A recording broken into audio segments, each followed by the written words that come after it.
So welcome back. We're going to be talking about those new reciprocal functions.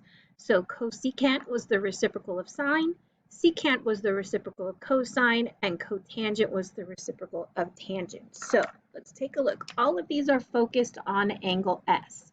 So the nice part is I don't have to switch it out, so we can go ahead and discuss.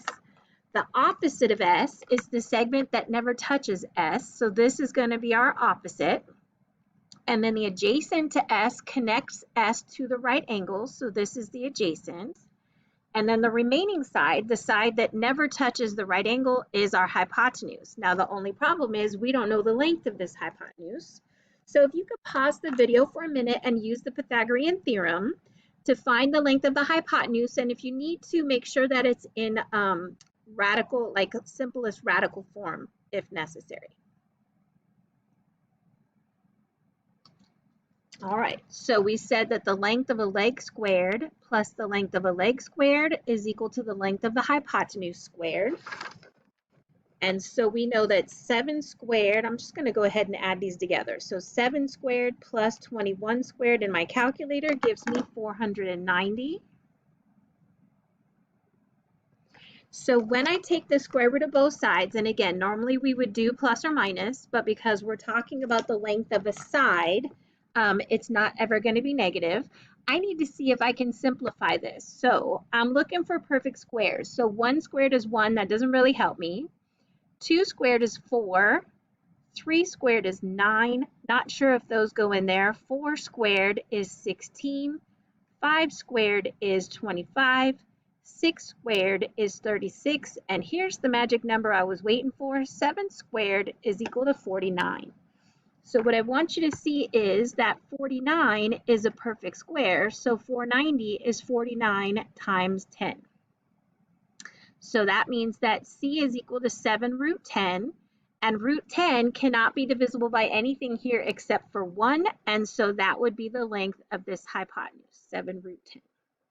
Okay, so what we're going to do is we're just going to start by listing all the fractions, and then we're going to go and fix anything that has a radical in the denominator. So if we look at sine, remember we said that it was SOHCAHTOA. You can see that, TOA. So sine was going to be opposite over hypotenuse, so that's going to be 21 over 7 root 10.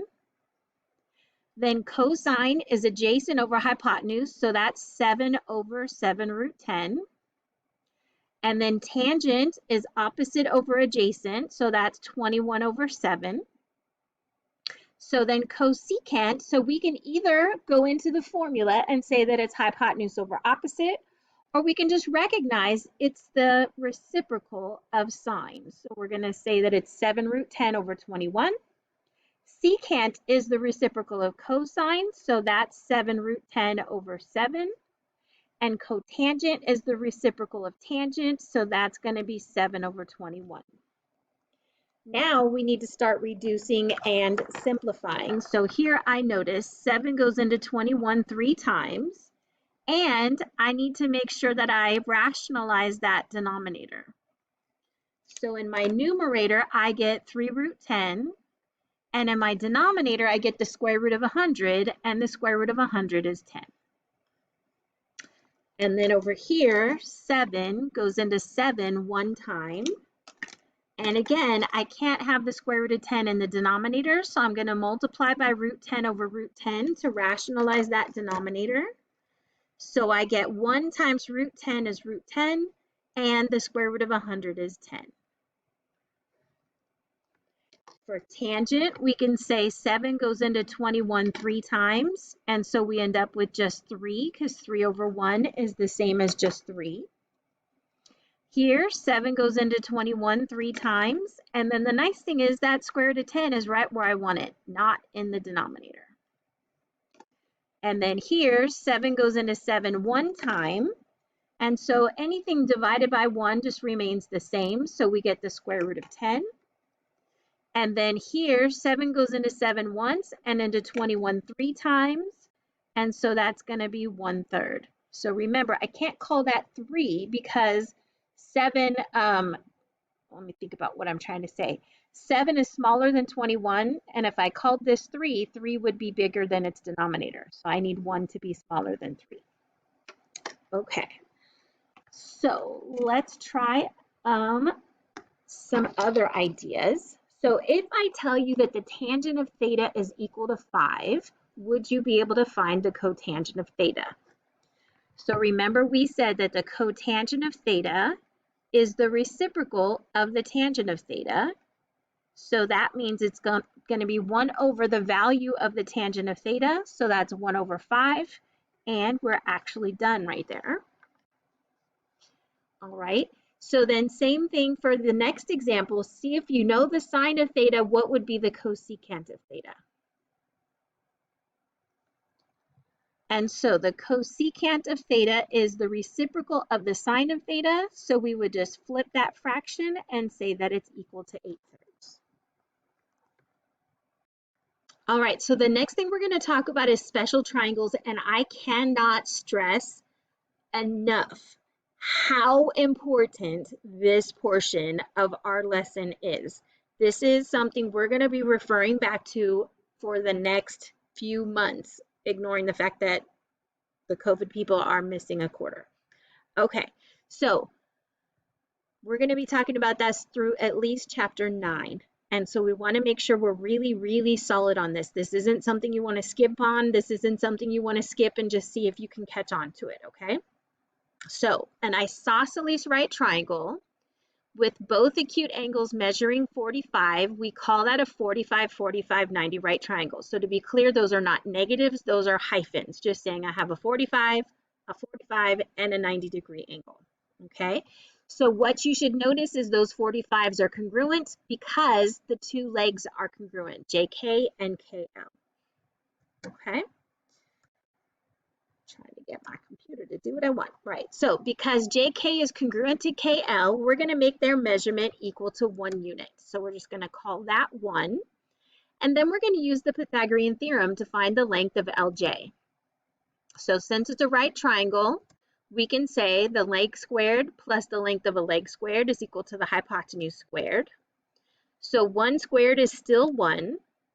So if the hypotenuse squared is equal to 2, then when I take the square root of both sides, we get the length of the hypotenuse is the square root of 2. Again, we don't do plus or minus in this case because we're talking about the length of the side of a triangle. So what we learned in geometry, I know that was so long ago, but we said that once we have this basic triangle, I can blow it up and I can make it smaller. But as long as the shape stays the same, meaning that those 3 angles stay the same measure, then the ratio of the sides should stay the same. So do you see that? I know this is a 45, 45, 90, and all I have done to the original triangle, go back, I took these ones, this one here, and this one here, and this root 2 here, and I multiplied it by our scale factor of f. So this is 1f, can't find my mouse, there it is. This is 1f, this is 1f, and this is f root 2. So that is representing any 45, 45, 90 triangle anywhere in the world, okay? So you can use a table to solve the length of each side. So like my little bouncy thing there. Notice this 45-degree angle here is opposite this F here, so that's why they went together in this column. This 45 is opposite this F, so they went together in this column. And my 90-degree angle here is opposite the F root 2, so they go together in this column. Okay, so once I can determine my scale factor, then I can use that to find the measurement of the other sides.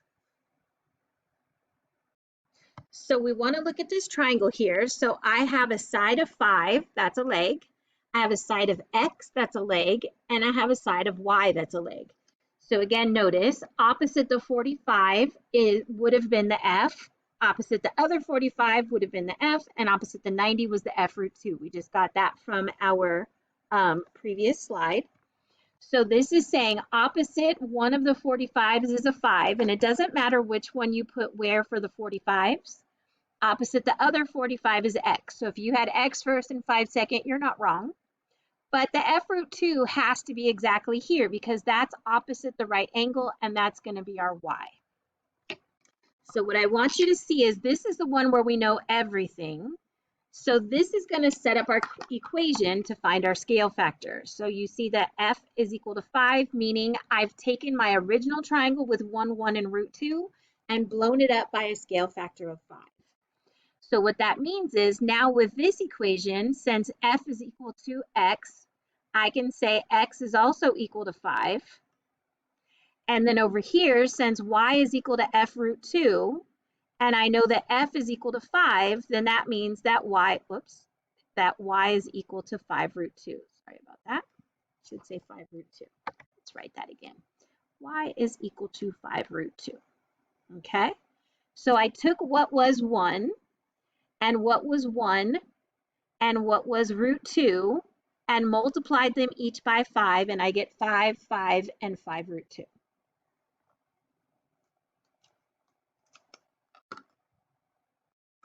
So I know I have 4 minutes left in my 15-minute time limit for my video, but this next one, I just want to make sure I don't have to chop it in the middle and cut it off and go to the next one.